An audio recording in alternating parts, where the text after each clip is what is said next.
En 2011, la Direction générale des impôts avait déjà introduit dans le Code des impôts une amende de 10%.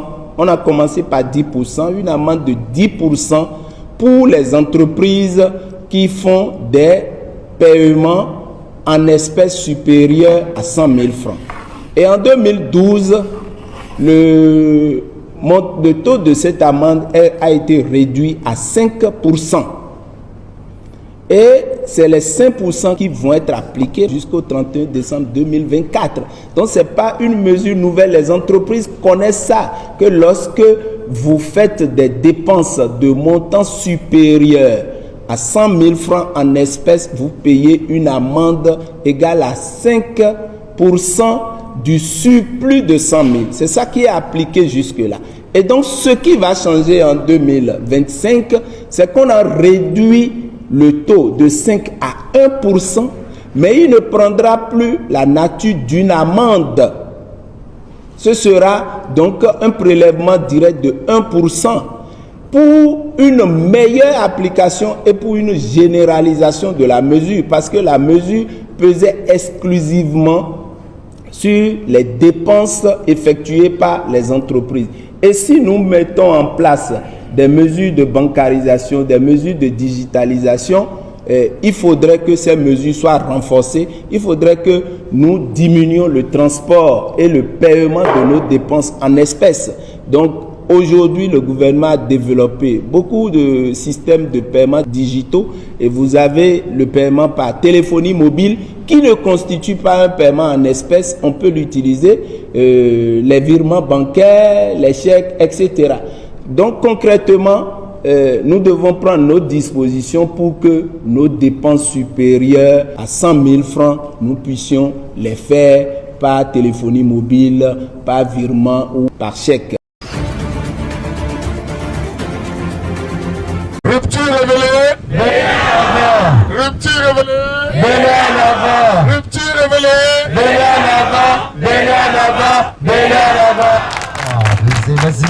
Slogan, signe de leur engagement et détermination à continuer d'œuvrer aux côtés du président Patrice Talon. VB, entendez Vendredi blanc, c'est la nouvelle dynamique qui rassemble les citoyens venus des 4 coins du pays. Ce mouvement de jeunes engagés vise plusieurs objectifs. Cette festivité est un barbecue initié par la dynamique Vendredi blanc, un creuseur de la jeunesse béninoise qui a pour objectif de soutenir et promouvoir les actions du gouvernement de la rupture. Il est né pour lutter contre les intoxications et œuvrer pour l'épanouissement de cette jeunesse venue de divers horizons avec un espoir certain sur le changement de leurs conditions de vie, de travail et d'un probable développement de notre précieuse nation qui ne cesse de hisser au quotidien au rang des grandes nations avec nos efforts et surtout la vision ascendante de notre cher président, notre vénérable père, son excellence, monsieur Patrice Athanase Guillaume Talon. Car c'est vraiment fini. Fini la souffrance de la jeunesse béninoise. Et avec la rupture, l'épanouissement de la jeunesse béninoise est en train d'être une réalité. À la faveur d'un barbecue organisé à la plage de l'hôtel Eldorado, ces jeunes ont tenu à échanger autour d'idées novatrices pour faire du mandat de Patrice Talon une réelle réussite. Dans un discours ponctué de chants, le parrain de l'événement manifeste sa reconnaissance pour la confiance en lui placée par ces jeunes. Yahweh no jima menjo wa gbe fi ma do do he toy o Yahweh no jai verdugo to do to we bodin bo o anawe ai mon verdugo twe bodona dan e na glon hole vendredi blanc to do to we bodin bo o anawe Aïe mon vendredi blanc bourdonnant, et je suis tout simplement heureux pour le président Patrice Talon. Parce que à l'Okumado, si je regarde derrière, ce que vous trouvez, Et le président Patrice Talon, vous pouvez aller le lui dire que s'il regarde derrière, il verra Vendredi blanc derrière lui. Je voudrais dire l'argent est blanc, mais l'argent n'atteindra jamais l'homme. Et il fallait vous soutenir. Je l'ai fait. Je l'ai surtout fait au nom du président Patrice Talon. Je l'ai fait au nom du ministre d'État Abdoulaye Biotchane. Et je l'ai fait en mon nom. Je l'ai fait parce que je sais pouvoir compter sur vous pour défendre la République, défendre notre pays. Occasion pour lui de faire quelques précisions. Je voudrais tout simplement devant vous, de façon solennelle, répondre au général Abdraman Tiani qui attaque notre pays, qui ment sur le compte de notre président. Mais malheureusement, on ne trouve pas les Béninois pour réagir. Au contraire, ils vendent leur pays. Il faut que le général Tiani sache que le Bénin est un peuple. Le Bénin a un peuple. Nous pouvons ne pas nous entendre sur de petits détails entre nous, mais quand notre président, quand notre pays est attaqué, ils trouveront les Béninois derrière Talon pour le défendre. Pourquoi diantre, quand ils échouent à nourrir leur peuple, à construire leur pays, ils veulent forcément trouver Talon comme responsable. Je veux compter sur chacun de vous ici pour réagir sur TikTok, pour réagir sur WhatsApp, pour réagir sur Facebook. Ne les insultez pas. Et comme le dit l'adage, la paix n'est pas un vain mot, mais un comportement. C'est ce à quoi le parrain du mouvement Vendredi Blanc appelle tous les Béninois. Manda godo honji, namena wanu honji nonto. Agodo honji, namena wanu honji nonto. Ago miwa elo, oye gege hangbe kere, beto dagbe wejimile. Agodo talonche, kado dagbe. Ọba ti sọ̀rọ̀, kábíyèsí. Il n'y a plus rien à dire. Je vous demande juste d'être dans la paix. Soyez toujours en paix avec ceux qui se disent opposants. Ne les insultez pas, ne les attaquez pas. Donnez-leur l'amour, parce que le blanc, c'est le signe de l'amour. Le comédien béninois Mathéo et plusieurs autres artistes ont marqué de leur touche cette cérémonie qui lance le mouvement Vendredi Blanc en la faveur des actions du président Patrice Talon. Vendredi Blanc, sous Mathéo et là, Jésus s'est quand même bien bidé. Moria, sous la loi qui l'oko, même le toit, c'est pas au fait. T'as pas arrêté, il est. La fin d'année est une période de grande consommation, mais au-delà, c'est aussi un moment privilégié pour meubler sa garde-robe. De nouvelles coupes, mais chose surprenante, quelques couturières rencontrées dans la ville de Cotonou se plaignent de manque d'affluence. Les clients se font rares, les jours s'égrènent. Nous sommes également en période de fête qui, normalement, depuis octobre, je vais dire, temps, toujours quand on finit les livraisons des kakis, on commence automatiquement avec les préparatifs de la fête.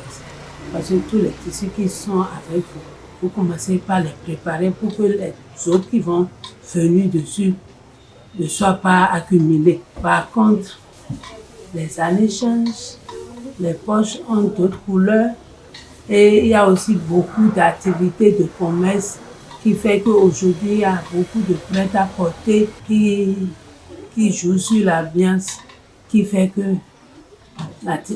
l'ambiance n'est plus comme avant. En ce temps, les enfants ne retrouvaient plus leur repos de 13 heures. Mais elles continuent d'en profiter parce qu'elles ne sont pas si épuisées. Déjà, début novembre, les gens ont déjà pratiquement mené des détails. Mais cette année-ci, nous sommes en début décembre, pourtant on n'a pas encore eu des cailles de fête. Et c'est tardivement que les clients ont commencé par sortir, par en se voyant que c'est à cause de l'argent, que c'est à cause de ci. Plusieurs raisons expliquent cette situation. L'inflation pousse les consommateurs à revoir leurs priorités budgétaires. Quand on vient, il veut te dire, je veux Bomba modèle.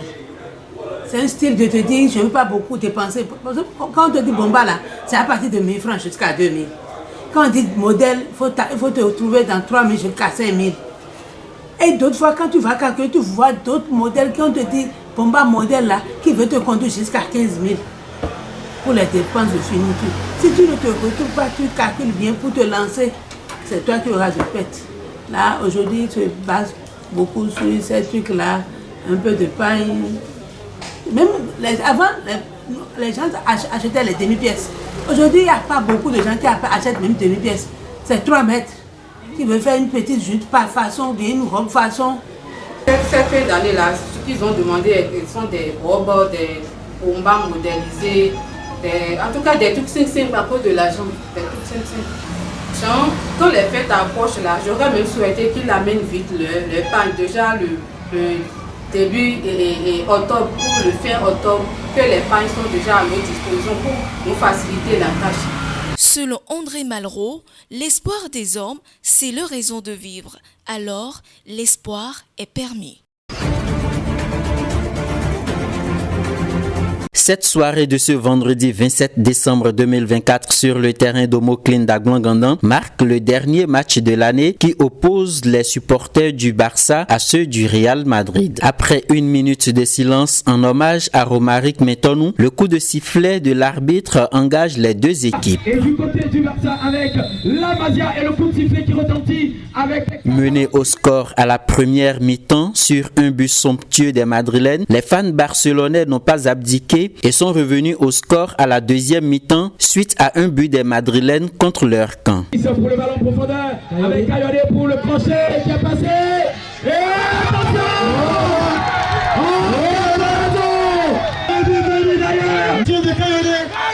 On a vu tous venir sur ce but. Quel goulason! Et ce corner que nous allons suivre, peut-être le moment fatal ou crucial. Corner exécuté, Basile qui se paie. Et il est sur la trajectoire. Oh, quel arrêt monumental de Basile. Allez. Le corner, le centre. Et ils sont là. Ils sont dessus le ballon. Attention. Et l'égalisation. Oh, quelle égalisation. Écoutez, jubilez le public. Score final, 1 but partout au terme des 90 minutes. Débordant de joie, l'unique buteur côté madrilène livre ses impressions. Et l'objectif de notre match, c'est qu'on remporte. Déjà, on est déjà champion de l'année. Et puis, on veut remporter aussi le match d'aujourd'hui. Et puis, je suis vraiment content d'avoir marqué le but.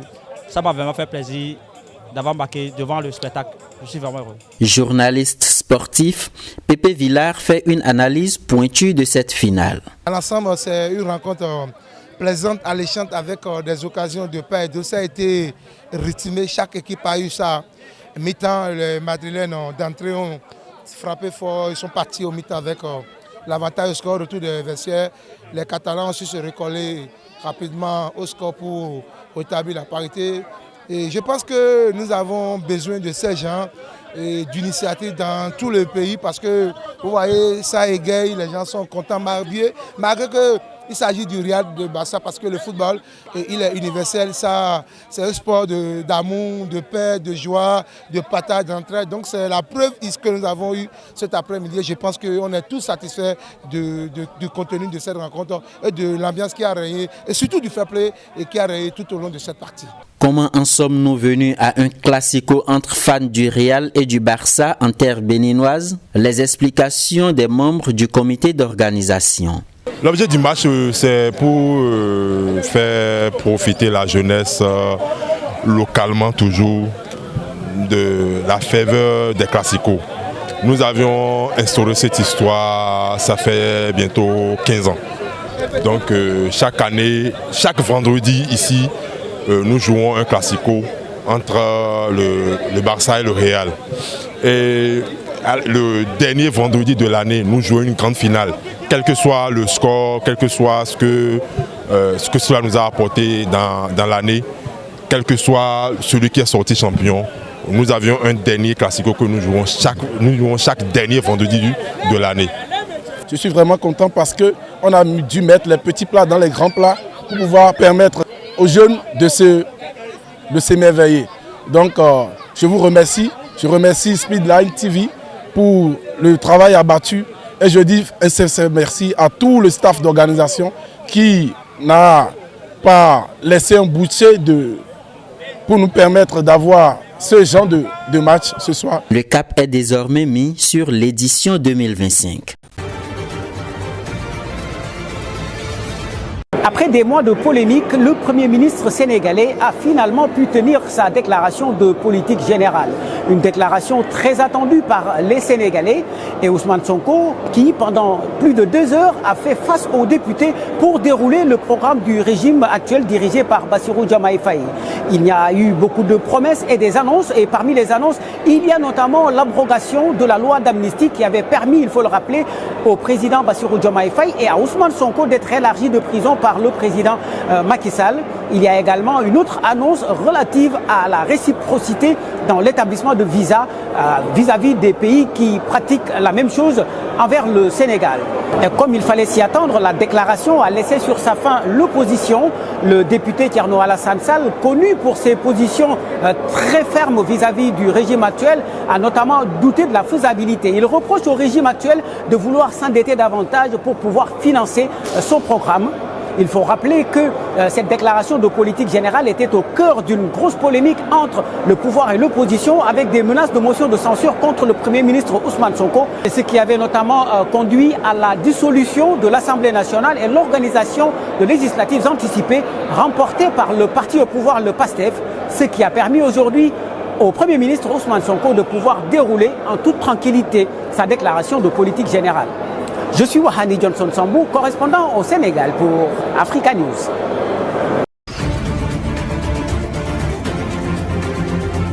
Perchés sur les fils téléphoniques, les corbeaux familiers, encore appelés corneilles de l'Inde, représentent une menace grandissante au Kenya. Leur population a explosé et cette espèce envahissante est désormais classée comme nuisible par la loi kenyane sur la faune et la flore. Pour les fermiers comme Julius Charo, la situation devient intenable. Je veille toujours à apporter suffisamment de nourriture pour ma ferme. Cependant, lorsque les corbeaux commencent à se la disputer, elle devient insuffisante. Cela m'a contraint à vendre une partie de mes porcs. Les corbeaux ne se contentent pas de manger les aliments destinés aux animaux, ils s'attaquent parfois à eux. À Watamu, une ville côtière, ces oiseaux perturbent même les vacances des touristes. Face à cette invasion, certains hôtels ont installé des pièges pour les capturer. Les corneilles de l'Inde sont porteurs de plus de 8 maladies transmissibles de l'animal à l'homme, dont le virus du Nil occidental et le virus de Newcastle. Les corbeaux, arrivés au Kenya en 1947, ont vu leur population se développer de manière incontrôlée. Leur nombre est estimé aujourd'hui à plus de 700 000. L'objectif est d'éliminer complètement cette espèce d'oiseau à l'intérieur des frontières du Kenya. Cependant, comme les oiseaux ne respectent pas les frontières, un tel effort pourrait être inefficace si des corbeaux en provenance d'autres régions viennent les remplacer. Il est donc essentiel d'apporter une approche régionale coordonnée pour contrôler cette espèce. Malgré les progrès réalisés, le manque de fonds et de ressources demeure un obstacle majeur dans la lutte contre les corbeaux familiers. Cette insuffisance de moyens pourrait entraîner la persistance des effets négatifs sur les écosystèmes et l'économie du Kenya.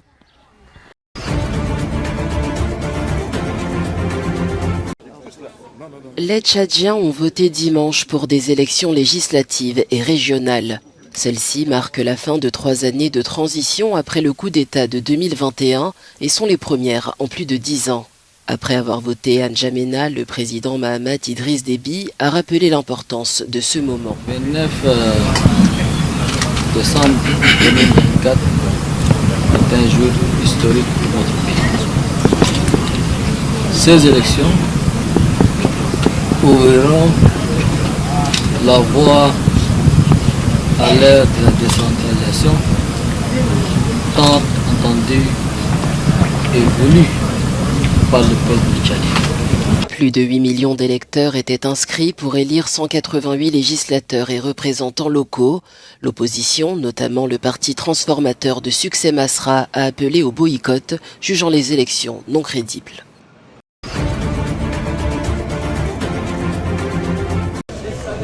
Le Tchad a tenu dimanche des élections législatives, provinciales et locales, les premières en plus de 10 ans. Ces scrutins marquent un tournant important dans le paysage politique du pays, intervenant quelques mois après l'élection de Mahamat Idriss Déby à la présidence.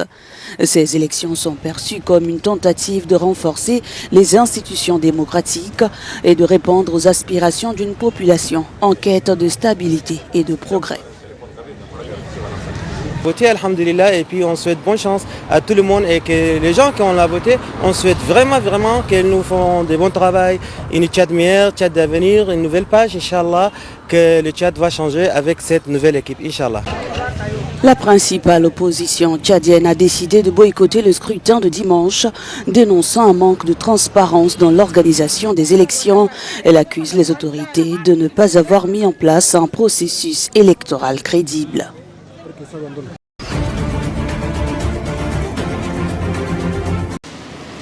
Walid Al-Afi, le ministre d'État libyen des Communications et des Affaires politiques au sein du gouvernement reconnu par l'ONU, est arrivé en Syrie samedi pour une rencontre avec les nouveaux dirigeants.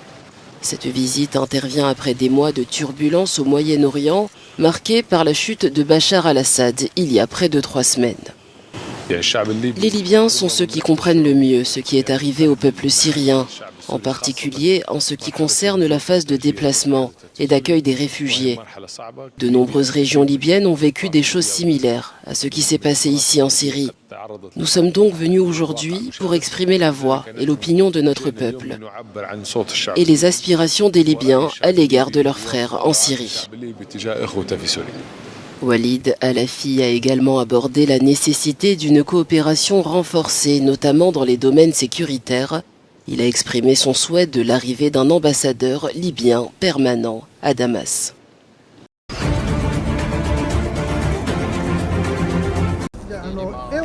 Les autorités sud-coréennes continuent d'enquêter sur les causes du crash d'un avion de la compagnie Jeju Air survenu dimanche matin à l'aéroport de Muhan. Plusieurs hypothèses sont évoquées, une défaillance du train d'atterrissage après une première tentative d'atterrissage manquée ou encore une possible collision. Le vol Jeju Air 7C 2216 en provenance de Bangkok a percuté un mur extérieur de l'aéroport.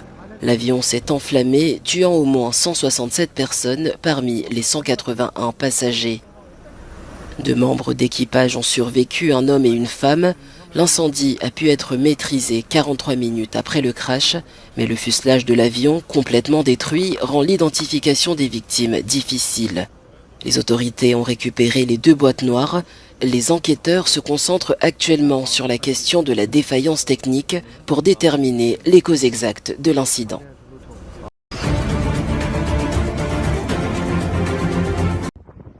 Un avion d'Azerbaïdjan Airlines s'est écrasé le 25 décembre près d'Akto dans l'ouest du Kazakhstan, tuant 38 personnes.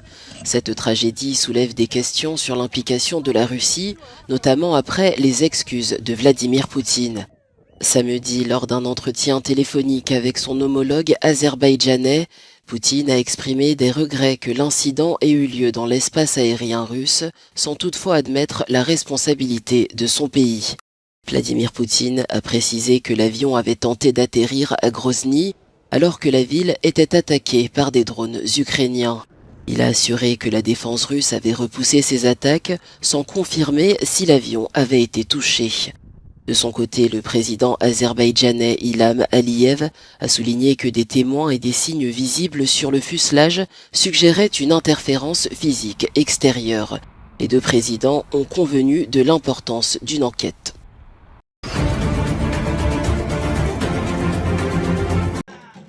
Sur la plage de Copacabana, des milliers de Brésiliens vêtus de blanc se sont rassemblés samedi pour un hommage à Iemadja, la déesse des eaux.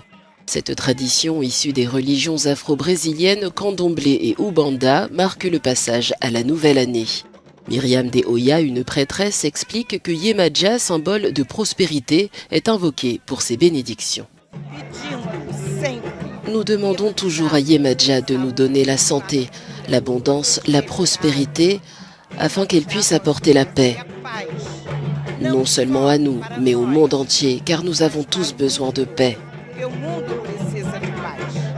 Face aux vagues et au rythme des tambours, les fidèles dansent en cercle, les bras chargés d'offrandes comme des fleurs ou des parfums.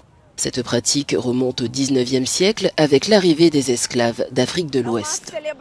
C'est une célébration de la vie, une célébration des peuples. Ce mélange que l'on ne trouve nulle part ailleurs dans le monde. Je pense que Copacabana est une scène pour toutes ces célébrations. Alors nous sommes ici pour recevoir uniquement de bonnes choses. Que l'année 2025 soit bien meilleure pour tout le monde. Aujourd'hui, ce rituel coexiste avec les festivités du Nouvel An, attirant des millions de participants.